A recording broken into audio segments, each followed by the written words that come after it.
네, 지난 주말 경부 고속도로에서 버스 졸음운전 사고로 인해 50대 부부가 안타깝게 참변을 당한 가운데 이름값을 못하는 고속도로가 사고 원인 중에 하나일 수 있다는 주장이 제기됐는데요. 네, 국제교통인프라유지보수학회 회장이신 이호신 아이오와대 토목환경공학과 교수와 함께 자세한 이야기 나눠보도록 하겠습니다. 어서 오십시오. 어서 오세요. 안녕하세요. 자, 먼저 미국에서 먼 걸 해주셔서 감사드립니다. 예. 한국에 일이 있었다고요? 예. 예, 요번에 7월 19일서부터 21일까지요. 동대문 메리어트 호텔에서 저희 국제학회가 열립니다. 그러시군요. 한 20여 개 나라에서 한 250명 참석합니다. 그렇군요. 알겠습니다. 자, 이게 지난 주말 사고를 들으셨을 텐데 교수님께서도 이게 이번 사고의 가장 큰 원인, 일단 뭐 졸음운전도 있겠고 과도한 뭐 운행 스케줄이다 여러 가지 이유가 있는데요. 일단 교수님께서 보실 때 어떤 원인이 가장 컸다고 좀 보시는지 한 말씀 해주시죠. 저는 우선 고속도로기 때문에 네. 고속도로를 디자인할 때 제가 이제 그 교통 엔지니어이기 때문에 디자인도 하고 그러거든요. 그럴 예. 때 그 최고 속도와 최저 속도가 정해집니다. 그러므로 최고 속도는 한 100km라면 최저 속도는 한 50km 정도는 달려야 되겠죠. 근데 네. 지금 현재 그 사고 난 이유도 그 차들이 정체 상태이기 때문에 정체돼서. 뭐 0km라고 봐야, 0라고 봐야 되기 때문에 그거는 저는 디자인 설계법의 위반 사용이라고 생각합니다. 그렇기 때문에 상당히 심각한 문제라고 생각하고요. 우리는 그거를 그대로 받아들이지만 설계하는 사람들은 그렇게 설계하지 않습니다. 그래서 최소 속도가 중요하고 그다음에 신문에도 봤듯이 뭐 졸음운전이다, 뭐 피곤해서 그렇다 그런 걸 저희는 이제 휴먼 팩터라고 그럽니다. 휴먼 예. 팩터. 예, 휴먼 팩터라고 전체를 한꺼번에 생각하는데 물론 사고 중에 휴먼 팩터가 미국에서도 가장 큰 역할을 한다고 생각하는데요. 네. 이거는 제 그 이외에 휴먼 팩터는 저희 아이오와 대학에 세계에서 제일 좋은 드라이빙 시뮬레이터가 있습니다. 거기서 휴먼 팩터 관련 연구가 아주 활발히 진행되고 있습니다. 그래서 휴먼 그렇군요. 팩터 연구도 이렇게 간단한 그 문제가 아니라 뭐 잠을 잔다고 해소되고 이렇게 해결될 것이 아니라 예. 뭐 수백만 달러, 수천만 달러를 써서 드라이빙 시뮬레이터를 돌립니다. 그래서 이분이 졸려서 운전하는 건지 아니면 약 같은 걸 먹는 경우가 있습니다. 우리가 그 진통제 예. 그런 경우도 좀 졸리기도 하고 그래서 그런 한박 거 상태라든가. 예, 그런 여러 가지 상태를 다 조사하고 도로 표면의 상태도 같이 고려해서 연구를 하고 있습니다. 그래서 저는 두 번째 이유로는 그 차량의 정체된 상태에서 안전시설물이 미비하다고 생각합니다. 안전시설물. 네. 예. 그래서 그 미비한 거는 이제 저희가 저 버스 전용 도로를 만들었는데 제가 보니까 이렇게 뭐 파란 줄 쫙 거놓고 글로 빨리 다니고 근데 그렇게 하지 말고 거기에다 배리어를 설치한다든가 배리어 아이스 자체를 그냥. 예, 배리어를 설치하거나 미국에서는 그렇게 많이 합니다. 배리어 설치하거나 아니면은 럼블 스트립이라고 있습니다. 럼블 스트립 이렇게 홈을 파가지고 차가 나가면 드르륵 소리 나는 거. 그게 이제 예. 어디 있냐면은 톨게이트 들어가실 예. 때 보면 드르륵 그렇죠. 들어가잖아요. 하죠. 예. 근데 그거는 이제 달려가는 그 방향에 반대되게 한 건데 이건 달려가는 방향으로 횡방향으로 럼블 스트립을 깔면 차가 이렇게 이탈했을 경우에 드르륵 나서 다시 들어가고 지금 옛날에도 있는 아이디어인데 지금 미국에서는 아이오와도 그렇고 모든 전국적으로 이 럼블 스트립이 상당히 많이 깔려가지고 최근 스타디에 의하면은 이 쇼울더 쪽에 럼블 스트립을 깔았을 경우에 사고가 36% 줄었고 그다음에 지방 도로에 깔았을 경우에 44%가 줄었고요. 그다음에 도심 도로에서는 64%의 그 사고를 방지했습니다. 그래서 이 럼블 스트립이 지금 제가 도로 엔지니어이기 때문에 저희는 이렇게 홈을 파는 걸 좋아하지는 않지만 엔지니어로서 지금 화면에 나오는 게 바로 그런 그렇습니다. 거죠. 저죠. 예, 예. 예. 저게 아주 거의 50%를 줄일 수 있을 정도로 기본적으로 아주 졸다가 네. 럼블 스트립을 지나가는 순간에 깰 수 있다는 그죠. 거죠. 드르륵 소리가 나니까 깨게 됩니다. 근데 우리나라도 이제 고속도로를 달리다 보면 조금 이탈을 하면 소리가 그쵸. 나는 사이가 그런 있어서 것들이 맞아요. 또 있죠. 예. 있거든요. 근데 그거를 버스 전용차로 바로 옆에다가 적용을 한 사례가 없지 않나요? 네. 근데 이제 이번 같은 경우는 좀 더 특이했던 게 이제 버스가 버스 전용차를 달렸어야 되는데 네. 2차로에 있었기 때문에 이제 그게 네. 또 문제이기도 했는데 어쨌든 근데 뭐 어차피 운전하다 그래요. 보면 그 차선을 맞추기가 쉽지는 않습니다. 그렇죠. 그게 예. 뭐 딴 생각할 수도 있고 또 뭐 어떤 사람 텍스팅하는 분도 계시고 그래요. 그렇기 때문에 그거를 뭐 모든 사람이 그 레인을 잘 지킬 거라고 가정하고 설계를 하면 그거는 뭐 로봇을 위한 설계를 하는 게 되고 인간이기 때문에 예. 그런 실수는 항상 있을 수 있기 때문에 네, 알겠습니다. 그런 장치가 그래요. 필요하다고 생각합니다. 알겠습니다. 가장 먼저 짚어주셨던 것이 고속도로에서의 최소 속도 그리고 최고 네. 속도라고 네. 말씀해 주셨어요. 네. 근데 최소 속도가 이제 고속도로 정체가 있으면 안 된다라는 이유로 그렇죠. 지금 위험하기 짚어주신 때문에 최저 건데 속도를 쓰면 안 네네, 된다. 이걸 막기 네. 위해서 지금 램프 미터링을 전면 시행해야 한다라고 이야기를 해주셨어요. 근데 램프 네. 미터링 지금 이 용어에 대해서 좀 생소해하는 시청자분들 있을 것 같습니다. 좀 네네. 쉽게 좀 설명을 해주시죠. 예, 램프 미터링은 간단히 말씀드리면 램프가 이제 고속도로 진입할 때 그 램프라고 그러잖아요. 거기에 신호등을 다는 겁니다. 그래서 미국에서는 1963년에 시카고에서 처음으로 이게 설치가 됐고요. 최근에 이제 그 미국에서는 전국적으로 하고 있고 우리나라에서도 영동 고속도로 뭐 간간히 뭐 외곽도로 이런 데 사용이 됐었던 저는 본 적이 기록이 없었습니다. 예, 아직까지는. 있다고 예. 지금 제가 자료에서 봤는데요. 네네. 근데 그게 확산이 안 되는 거예요. 그러니까 설치하면 사람들이 이제 컴플레인하고 이거 뭐 더 막힌다 그러고 그러다 보니까 확산이 안 돼서 미국에서도 2000년에 미네소타 주에서 433개 램프 미터를 뗐습니다. 떼버렸어요. 예, 430개. 그런데 사람들이 불평하니까 들어가는데 너무 오래 기다리니까 예. 그 사람들 불평하죠.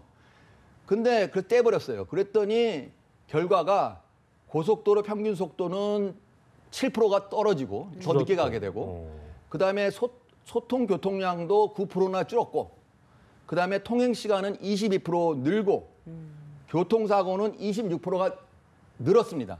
예. 그러니까 이거 뗐을 때 얼마나 나빠졌다는 걸 보여주니까 사람들이 이제 불평을 좀 덜 하게 되는 거겠죠. 네. 결과적으로 트래픽잼이 우리 심할 때 도심에서 그 교통경찰관들이 그 신호를 이렇게 조작하잖아요. 그런 그렇죠. 것처럼 그런 효과를 좀 줄 수 있다 그런 말씀이죠. 그렇죠. 그런 효과를 주는데 이제 과학적으로 해야 됩니다. 그게 이제 우리가 리얼타임으로 트래픽 동력을 다 볼 수 있기 때문에 그 차와 차 사이의 간격이 넓으면 차가 진입하고 쉬지 않고 진입할 수 있는 거죠. 서지 않고.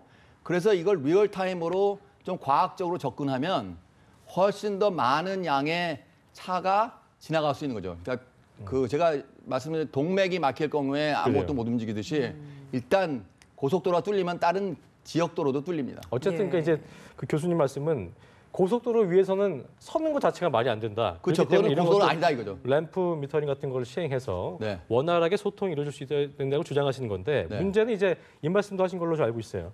톨게이트가 지금 우리 같이 있는 상태에서 네. 램프 미터링이 있으면 아마 네. 톨게이트 통과도 못 할 그쵸. 거예요. 그러니까 그런 네. 부분들도 이제 문제가 있기 때문에 톨게이트를 없애야 된다 얘기하셨잖아요. 그쵸. 이 부분은 어떻게 좀 저희가 지금 제가 아이오와에서 이제 시카고까지 저희가 이제 한 200마일 떨어져 있는데요. 거기가 이제 톨게이트가 쫙 있었습니다. 그래서 예. 제가 한 10년 전만 해도 동전을 넣고 지나가거나 사람한테 돈을 주거나 이런 경우가 있었는데 지금은 없습니다. 그래서 그 하이패스 같은 걸 미리 다 장착하고 가시는 분들도 있지만 예. 그걸 안 했다 하더라도 그냥 가면 그 자기가 스스로 집에 가서 인터넷으로 나중에 징수하는 값을 내고 후불정산하는. 안 내면은 벌금 나오고 그렇기 때문에 모든 차들이 서행도 아닙니다. 우리나라 하이패스는 약간 나갈 때 좀 서행을 하는 것 같은데 그렇죠. 이거는 좁기도 서행 없습니다. 하기 바로 때문에. 그 하이웨이 스피드로 그냥 지나갑니다. 그런 기술이 이미 있기 때문에 그거를 뭐 적용하면 많은 도움이 될 거라고 생각합니다. 네. 예. 네, 다시 잠시 좀 버스 사고와 관련한 이야기로 좀 돌아가 보고 싶은데요. 네. 이번 대형 버스 사고가 계속되다 보니까 정부에서 내놓은 대책이 추가적으로 내놓은 대책이 모든 광역버스에 자동 제동 장치를 장착하고 또 버스 기사들의 근로 시간을 단축하겠다 이런 내용이 좀 담겨 있습니다. 교수님 보시기에 이번 이 추가 대책 좀 어떻게 좀 보십니까? 저는 뭐 긍정적이라고 생각합니다. 그 뭐 저기 자동 제어 장치가 있으면은 그렇게 막 속도가 막 붙어가지고 달리지 않고 스스로 그게 이제 자동 주행 자동차 개념이잖아요. 결국은. 자율주행 예. 개념. 자율주행 개념인데 저는 궁극적으로 자율주행으로 갈 수 있다고 생각합니다. 그 레인을 갖다가 배려 놓고 버스가 운전 기사 없이 달릴 수도 있고 이제 앞으로 트럭도 그렇게 운행이 될 그런 방향으로 가고 있는데 현재는 좀 어렵습니다만은. 그래서 저는 긍정적이라고 생각합니다. 그렇게 나가고 이게 현재 단계에서 이제 좀 실질적으로 사람들 사이에서 잘 지켜지느냐 이것들을 좀 위반하는 경우가 많다 보니까 지금 사고가 또 이어지는 거잖아요. 이런 네. 것들을 좀 구속하거나 좀 어떻게 컨트롤할 수 있는 대책이 좀 미흡한 게 아니냐 이런 네. 생각도 들거든요. 저는 일반적으로 제가 이제 미국에서 산 지가 한 36년쯤 되는데요. 네. 대학을 졸업하고 바로 가서 미국에서는 일반적으로 모든 벌금이 굉장히 높은 것 같습니다. 그래서 교통을 위반한 경우도 뭐 최소 20만 원 내거나 아니면 100만 원, 뭐 200만 원까지도 스피드 티켓을 뭐 그 특별한 경우지만 학교 존을 지나가나 그러면 상당히 비쌉니다. 그래서 저는 뭐 법을 지키는 게 되게 중요한데 우리가 인센티브를 줘야 되잖아요. 그런데 디센티브인데 예, 예. 만약에 안 지키면은 뭐 감옥을 간다든가 뭐 사업자를 내놓는다 못한다든가 무슨 벌금이 뭐 1,000만 원이나 뭐 그런 너무 많긴 하지만 한 몇백만 원 되면 지키지 않을까요? 지키지 않았을 때에 대한 페널티를 강하게 줘야 한다라는 정부 차원에서 말씀이시군요. 예, 규제를. 알겠습니다. 보니까 이게 이번에도 봤더니 좀 연비 절감 때문에 그 버스 전면부 하단에 예비 타이어를 이렇게 장착하는데 그 사고 보셨죠? 네. 차가 들렸어요, 이렇게 버스가요. 그러니까 그러면서 이제 압사가된 개념으로서 좀 더 어떤 피해를 더 키웠다는 지적이 있는데 네. 결과적으로 이게 이런 모럴 해저드 같은 거를 그렇죠. 예. 거의 뭐 같은 맥락에서 말씀드릴 수 있는 그래요. 건데 이게 거의 위반이잖아요. 왜 그런지 뭐 약간의 작은 이익을 위해서 생명을 소홀히 하거나 우리가 그러는 상황 그런 그 교육도 좀 필요합니다. 그래서 좀 모든 국민들도 다 이 안전 불감증 우리가 맨날 얘기하면서도 예. 우리가 또 그렇게 불감증을 갖고 사는 경우가 있거든요. 그래서 네. 그런 경우는 좀 남의 그 피해 주는 그래서 이런 경우에 사고가 났을 경우에 미국에서는 involuntary manslaughter라고 부릅니다. involuntary manslaughter. 슬로터라는 거는 이 저기 소 죽일 때 쓰는 말을 슬로터라고 그러거든요. 슬로터. 그렇죠. 네. 근데 그걸 도살하는, 인반토니까 자기가 본의 아니게 involuntary manslaughter이기 때문에 그런 아주 이 살인으로 간주하는 거죠. 아주 그것도 잔혹한 살인으로. 그래요. 예. 그러니까 그렇게 여론도 조성이 돼야 되고 그리고 스스로도 그렇게 생각해야지 사고가 줄어들지 않을까 생각합니다. 그래요. 정부 차원의 규제가 좀 필요하다는 말씀을 누차 해주시고 계십니다. 네, 그와 연관된 내용일 것 같습니다. 해당 버스 업체였던 오산교통에 대한 문제가 좀 많이 지적되고 있거든요. 네. 이 소속된 정비사들이 자격증도 없는 사람들이 버스를 정비를 해왔다라고 합니다. 안전에 대한 불감증이 정말 적나라하게 드러나는 것 같은데 이런 경우가 참 문제인 것 같습니다. 네. 그래서 미국도 이런 경우 있습니까? 없죠. 미국은 제 생각에는 우선 페널티에 국민들이 대한- 스스로 잘 법을 지키는 마음을 가지고 있고 또 저도 이제 기술사 라이센스가 있습니다. 그러시군요. 기술사. 네. 그럼 기술사가 설계를 해야 되는 거고 정비사가 정비를 해야 되는 겁니다. 그래서 그거를 위반하게 될 경우는 뭐 감옥을 확실하게 가기 때문에 뭐 엔간에서는 저도 위반 안 하고 그 정비사들도 라이센스 없으신 분들이 그걸 하지 그래요. 않으시겠죠. 본인들도.